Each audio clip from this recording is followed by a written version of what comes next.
Has someone ever asked if they can call you and you totally freak out about it? Well, you're not the only one. Many teens in our generation refuse or freak out when asked to or must make a phone call. Many of us get so nervous we forget what we are talking about. We stutter or even barely talk, and more. For me and most of my peers, we struggle to make appointments or call for food even. This generation has many people who struggle with social anxiety and telephobia. I used to freak out when someone would call the home phone and nobody was home, except me and my sister. She would always try to make me answer it, and I got so scared that I would press the answer button and throw the phone in her lap. The only people I called was my grandparents, and even then sometimes I feared the awkward silence when you don't know what to talk about.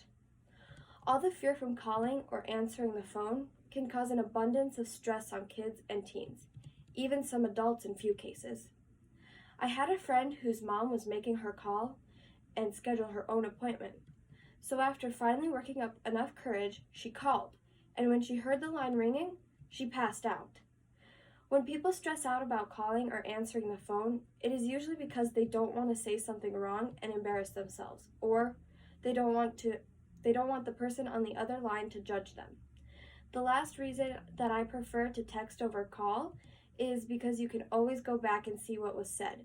Then you can remember if you needed to get something for that person or what time an event is or where it's at. Also, when you text, it gives you time to say exactly what you want and how you want it said.